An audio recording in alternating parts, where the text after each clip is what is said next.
Hello, good evening, नमस्कार, welcome back. अभी हमने जो अपना पिछला वीडियो था उसमें हमने रिडक्शन ऑफ ओम्स लॉ किया था। ओम्स लॉ का एक्सप्रेशन ड्राइव किया, रेजिस्टेंस का किया और रेजिस्टिविटी का किया। अभी इस वीडियो में हम जल्दी से variation of resistance and resistivity with temperature ये पढ़ेंगे। Temperature dependence of resistance and resistivity. Temperature dependence of resistance and resistivity करेंगे, जिसमें हम ये जानेंगे कि किस तरह से कंडक्टर्स का, इंसुलेटर्स का और सेमीकंडक्टर्स का रेजिस्टेंस टेम्परेचर के साथ वेरी करता है। ओके, तो चलिए हम सबसे पहले बात करते हैं कंडक्टर की कि मेटल कंडक्टर्स का रेजिस्टेंस टेम्परेचर के साथ कैसे वेरी होता है। तो अभी अभी हमने क्या पढ़ा था? Resistance is ml upon ANE² टा।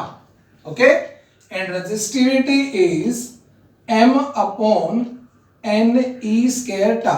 L और A हट जाएंगे, लेंथ और एरिया हट जाएंगे, वो रेजिस्टिविटी है। ओके, टेम्परेचर यदि हम इंक्रीज करते हैं या डिक्रीज करते हैं, मतलब टेम्परेचर को जब हम वेरी करते हैं, तो मोस्टली हम टेम्परेचर वेरी करने का मतलब ज्यादातर इंक्रीज ही करने का लेते हैं। तो वेरी करते हैं मतलब यहाँ पे हम इंक्रीज का एग्जांपल ले लेते हैं, तो डिक्रीज का अपने आप आ जाएगा। तो हम जैसे मान लो टेम्परेचर को इंक्रीज करते हैं, तो टेम्परेचर यदि इंक्रीज होगा, इफ टेम्परेचर इज इंक्रीज्ड, सबसे पहले हम जनरल एक फॉर्मूला बनाएंगे, उसके बाद कंडक्टर्स, इंसुलेटर्स और सेमीकंडक्टर उनका केसेस कर लेंगे।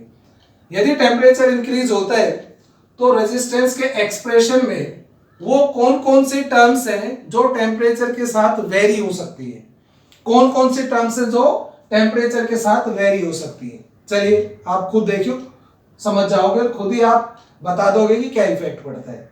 यदि हम टेम्परेचर इंक्रीज करते हैं तो क्या किसी भी इलेक्ट्रॉन का मास चेंज हो सकता है? टेम्परेचर के साथ मास में कोई चेंज नहीं आता। ओके, क्या लेंथ चेंज हो सकती है? सॉलिड कंडक्टर की लेंथ चेंज, हालांकि टेम्परेचर के साथ एक्सपेंशन होता है, लेकिन वो एक्सपेंशन सॉलिड्स के केस में एक्सपेंशन नेग्लिजिबल होता है, बहुत कम होता है, ना के बराबर ही होता है सॉलिड्स में। और फिर हम इतना ज्यादा टेम्परेचर भी वेरी नहीं कर रहे, और ना तो ज्यादा टेम्परेचर वेरी करेंगे और ना ही, और हमें यही पता है कि सॉलिड है तो ज्यादा वो एक्सपेंड भी नहीं होंगे, तो ऑलमोस्ट लेंथ इज कांस्टेंट। क्या एरिया पे कोई इफेक्ट पड़ेगा?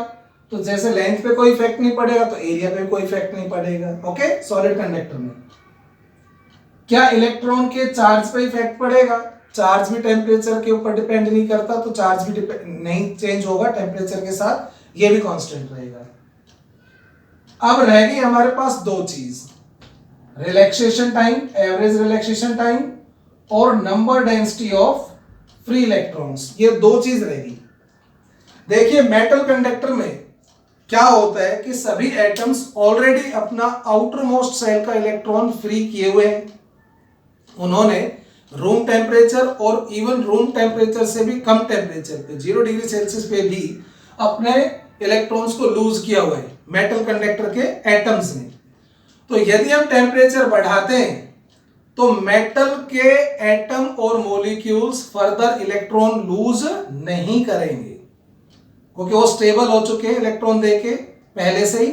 यदि हम टेम्परेचर चेंज करते हैं तो मेटल कंडक्टर के केस में वो और इलेक्ट्रॉन लूज नहीं करेंगे। It means number density of free electron भी टेम्परेचर के साथ वेरी नहीं करेगी in case of metal conductors.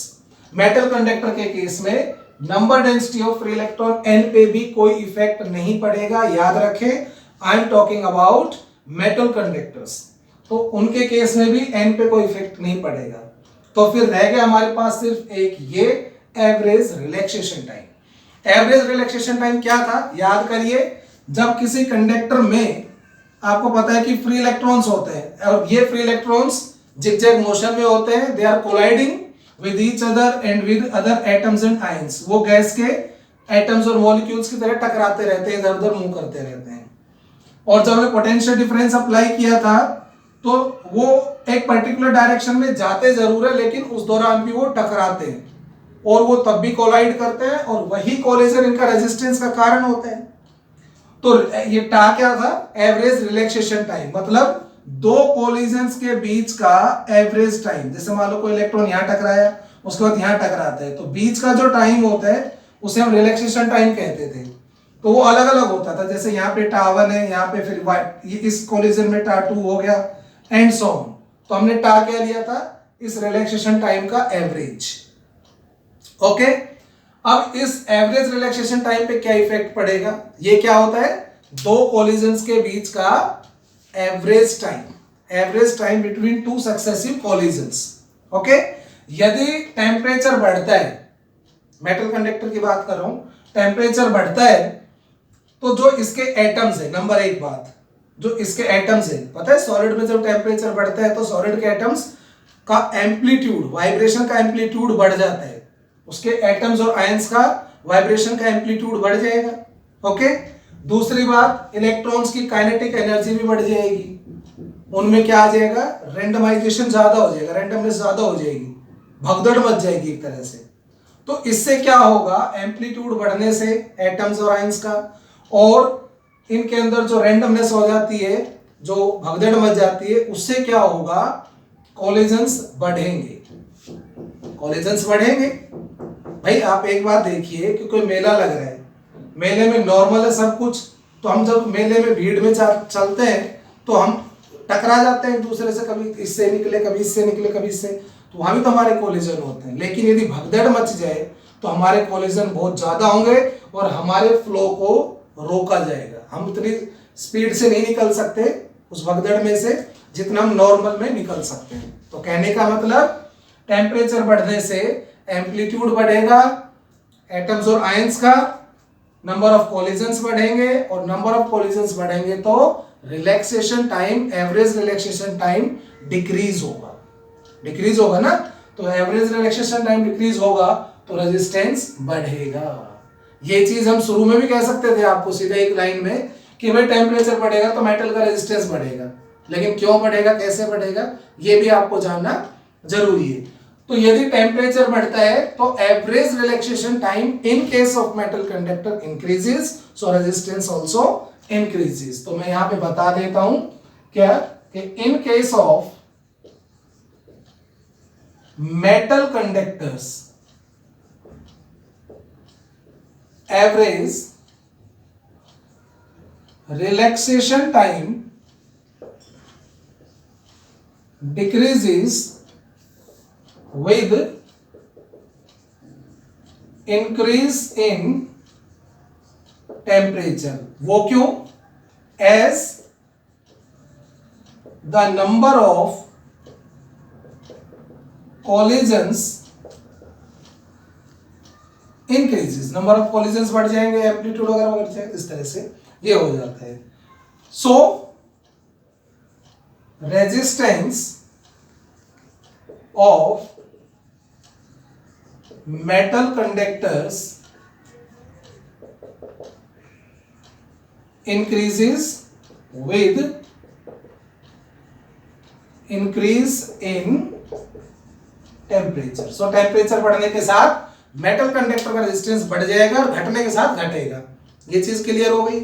अब हम बात करते हैं किसकी, इंसुलेटर्स की। अब इंसुलेटर में तो चार्ज कैरियर ही नहीं होते, इंसुलेटर में तो फ्री इलेक्ट्रॉन ही नहीं होते, तो टेम्परेचर बढ़ने से उसमें क्या तो कोलिजन होगा, क्या कुछ होगा ही नहीं, कोई इफेक्ट। हाँ, यदि हम टेम्परेचर बहुत ज्यादा बढ़ा दें, इतना बढ़ा दें कि इंसुलेटर में भी इलेक्ट्रॉन फ्री हो जाए, ठीक है, तो इलेक्ट्रॉन की कंसंट्रेशन इतनी ज्यादा नहीं होगी कि रिलैक्सेशन टाइम पे कोई फर्क पड़े, क्योंकि इलेक्ट्रॉन भी थोड़े बहुत ही होंगे, इलेक्ट्रॉन की भीड़ कम होगी, तो एवरेज रिलैक्सेशन टाइम पे कोई इफेक्ट नहीं पड़ेगा। तो कहने का मतलब, यदि इंसुलेटर का टेम्परेचर हम बढ़ाएं और बहुत ज्यादा बढ़ाएं तो बाकी तो चीजें कांस्टेंट रहेगी सभी के केस में, बस एंड और टा पे इफेक्ट पड़ेगा। तो क्योंकि इंसुलेटर में तो फ्री इलेक्ट्रॉन्स ही नहीं है, तो टेम्परेचर बढ़ाने से फिर टा पे तो इफेक्ट पड़ेगा नहीं। लेकिन जब बहुत ज्यादा टेम्परेचर आप बढ़ा देते हैं कि इलेक्ट्रॉन टूटने लग जाए, तो एन की वैल्यू बढ़ने लगेगी, number density of free electron बढ़ने लगेंगे, तो रेजिस्टेंस घटने लगेगा ना। लेकिन ये बहुत हाई टेम्परेचर पे होगा, तो कह सकते हैं कि इंसुलेटर का रेजिस्टेंस टेम्परेचर बढ़ने के साथ घटेगा। अब बात करते हैं सेमीकंडक्टर की। सेमीकंडक्टर में डियर स्टूडेंट्स, सेमीकंडक्टर के अंदर कुछ फ्री इलेक्ट्रॉन्स रूम टेम्परेचर पे होते हैं। सेमीकंडक्टर में एक यूनिट पढ़ेंगे वैसे लास्ट में, सेकंड लास्ट यूनिट है हमारी। उसमें क्या होता है सेमीकंडक्टर के अंदर, आपने केमिस्ट्री वगैरह में पढ़ा होगा, जैसे सिलिकॉन है तो सिलिकॉन अपने 4 इलेक्ट्रॉन शेयर करके 4 कोवलेंट बॉन्ड बना लेते हैं सराउंडिंग सिलिकॉन एटम्स के साथ, और रूम टेम्परेचर पे कुछ कोवलेंट बॉन्ड टूट जाते हैं, और उन कोवलेंट बॉन्ड टूटने के कारण कुछ फ्री इलेक्ट्रॉन्स और होल क्रिएट होते हैं, लेकिन वो चार्ज कैरियर बहुत कम होते हैं रूम टेम्परेचर पे। इसलिए सेमीकंडक्टर की कंडक्टिविटी यानी कि रेजिस्टेंस बहुत हाई होता है रूम टेम्परेचर पे। थोड़ा बहुत ही करंट वो कंडक्ट करते हैं क्योंकि कुछ ही बॉन्ड टूटते हैं, कुछ ही चार्ज कैरियर उसमें होते हैं। तो इसके केस में भी यदि हम टेम्परेचर बढ़ाएंगे तो और ज्यादा कोवलेंट बॉन्ड टूटेंगे, और ज्यादा कोवलेंट बॉन्ड टूटेंगे तो number density of free electron बढ़ेगी ना, तो रेजिस्टेंस घटेगा। आप कहोगे अजी टेम्परेचर बढ़ाओगे तो रिलैक्सेशन टाइम भी तो घटेगा, लेकिन सेमीकंडक्टर में क्योंकि कंसंट्रेशन कम है चार्ज कैरियर की, तो कोलिजन पे ज्यादा इफेक्ट नहीं पड़ेगा। हाँ, नंबर डेंसिटी पे इफेक्ट ज्यादा पड़ेगा तो रेजिस्टेंस घटेगा। तो सेमीकंडक्टर के केस में और इंसुलेटर के केस में टेम्परेचर इंक्रीज होगा तो कंसंट्रेशन ऑफ इलेक्ट्रॉन बढ़ेगी और रेजिस्टेंस घटेगा। तो हम कह सकते हैं कि in case of semiconductors and insulators resistance decreases with increase in temperature and vice versa मतलब यदि टेम्परेचर कम करोगे तो रेजिस्टेंस बढ़ेगा, ये इनके केस में होता है। अच्छा, ये तो मैंने बताया आपको रेजिस्टेंस के बारे में। सेम केस रेजिस्टिविटी के लिए, यही केस कि मेटल के केस में रेजिस्टिविटी, क्योंकि एल और ए पे तो कोई इफेक्ट पड़ ही नहीं रहा, यहां भी तो एन और टा यही दो चीजें वेरी करेंगी। तो मेटल में भी टेम्परेचर बढ़ेगा तो रेजिस्टिविटी बढ़ेगी, टेम्परेचर घटेगा तो रेजिस्टिविटी घटेगी। और इंसुलेटर और सेमीकंडक्टर में टेम्परेचर बढ़ेगा तो रेजिस्टिविटी घटेगी और घटेगा तो बढ़ेगी रेजिस्टिविटी। ठीक है, इसका एक छोटा सा एक्सप्रेशन है वो मैं आपको बता देता हूं जिससे आप इजीली इसको समझ पाएंगे और कर पाएंगे। और वैसे भी आप लोगों को एक चीज, अब तक यदि आपने 11th से लेकर अब तक साइंस पढ़ी है, फिजिक्स पढ़ी है, तो आप लोगों ने देखा भी होगा कि टेम्परेचर के साथ किसी भी क्वांटिटी का वेरिएशन लगभग एक जैसा ही होता है। जैसे आपने विस्कोसिटी पढ़ी थी, सरफेस टेंशन पढ़ा था, लेंथ का एक्सपेंशन हुआ था, सारे एक जैसे ही थे। तो मान लीजिए R0 ये रेजिस्टेंस है, R1 ले लेते हैं। R1 is resistance of any substance at temperature T1। मान लो T1 टेम्परेचर पर रेजिस्टेंस R1 है, एंड R2 इज उसका रेजिस्टेंस हो गया किस पे, T2 पे। उस मटेरियल का रेजिस्टेंस T1 टेम्परेचर पे तो R1 था, फिर हमने उसका टेम्परेचर चेंज करके कितना कर दिया, T2, तो उसका रेजिस्टेंस हो गया R2। तो what is the change in resistance कितना हुआ, change in resistance is R2 minus R1। And it was found that कि जो चेंज इन रेजिस्टेंस होता है ना, जो हम एक्सपेरिमेंटली चेक करते हैं, तो change in resistance is directly proportional to number 1 original resistance. Same case जैसे एक्सपेंशन होता था लेंथ का, कि change in length is directly proportional to original length, and change in resistance is directly proportional to change in temperature. Temperature में कितना change आता है उसके डायरेक्टली प्रोपोर्शनल होता है। सो हम इनको कंबाइन करें तो change in resistance is directly proportional to R1 into T2 minus T1।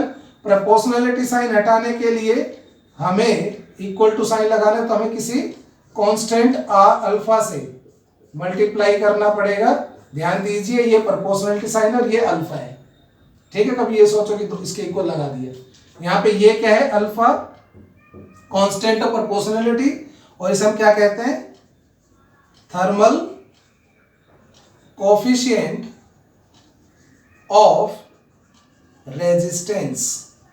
Thermal coefficient of resistance किसके इक्वल आया, ये change in resistance divided by original resistance per unit rise in temperature. This is coefficient of thermal coefficient of resistance change in resistance upon original resistance change in temperature. अच्छा, यही चीज किसके लिए लिख सकते हैं? रेजिस्टिविटी के लिए भी. रेजिस्टेंस की जगह रेजिस्टिविटी ले लो. ρ2 माइनस ρ1 upon ρ1 into T2 minus T1. मतलब change in resistivity per unit original resistivity per degree rise in temperature. यानी कि alpha is equal to change in resistance या हम कह सकते हैं रेजिस्टिविटी. ओके बेटा, पर यूनिट ओरिजिनल. ओरिजिनल का मतलब है यहां पे इनिशियली ओरिजिनल रेजिस्टेंस या रेजिस्टिविटी और चेंज इन पर डिग्री चेंज इन टेम्परेचर. ये होता है. इसकी यूनिट क्या होगी? SI unit of alpha. देखो, ये रेजिस्टेंस ये तो कट जाएगा तो 1 अपॉन टेम्परेचर रहेगा. यानी कि या तो कह लो पर डिग्री सेल्सियस या पर केल्विन. पर डिग्री सेल्सियस और पर केल्विन. ओके. अब देखो मेटल के केस में फॉर मेटल्स. अब मेटल में इनिशियल टेम्परेचर पे T1 पे रेजिस्टेंस R1 था और बाद में हो गया R2. तो टेम्परेचर तो बढ़ने से रेजिस्टेंस बढ़ता है ना. मेटल के केस में पहले टेम्परेचर T1 पे तो रेजिस्टेंस था R1 और बाद में हो गया टेम्परेचर बढ़ाने पे R2. तो मेटल कंडक्टर में तो रेजिस्टेंस बढ़ता है. यानी कि for metals R2 is greater than R1. So metal के केस में रेजिस्टेंस बढ़ेगा टेम्परेचर बढ़ने के साथ. R2 will be greater than R1. So for metal alpha is positive and large. Alpha की वैल्यू पॉजिटिव होगी लार्ज. मेटल के case में क्यों होगा पॉजिटिव? R2 ज्यादा होगा ना टेम्परेचर बढ़ने के साथ. और for semiconductors and insulators alpha will be negative. क्यों? क्योंकि उनका तो टेम्परेचर घट जाएगा टेम्परेचर बढ़ने से. यानी कि पहले ज्यादा था और बाद में हो गया कम. तो कम में से ज्यादा घटा होगा तो अल्फा नेगेटिव. तो अल्फा नेगेटिव सेमीकंडक्टर इंसुलेटर के लिए, पॉजिटिव मेटल्स के लिए. इसके अलावा एक चीज और होती है एलॉय. एलॉय के केस में अल्फा की वैल्यू पता है आपको? Negligible. In case of alloy क्या होता है? मेटल्स, दो मेटल्स का या मेटल और नॉन मेटल का मिक्सचर. जैसे स्टील, निक्रोम, ये क्या है? एलॉय.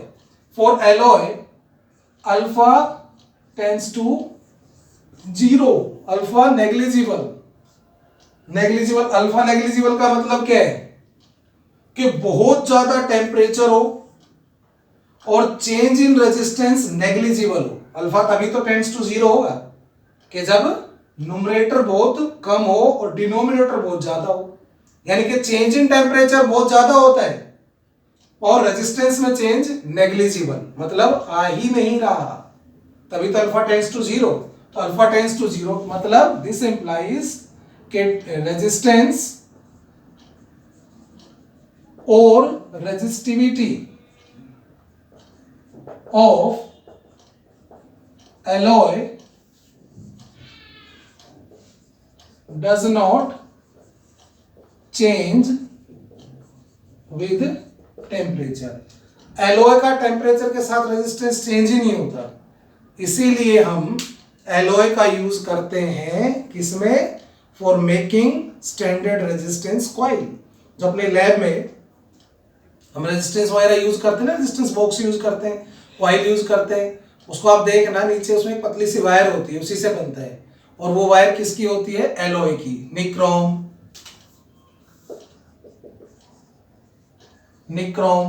एक होता है कॉन्स्टेंटेंट, ये भी एलॉय होता है. Steel etcetera. मैंगनीन भी होता है एक, मैंगनीन. ये सब एलॉय है और इन्हीं का यूज हम रेजिस्टेंस बनाने के लिए करते हैं। क्यों?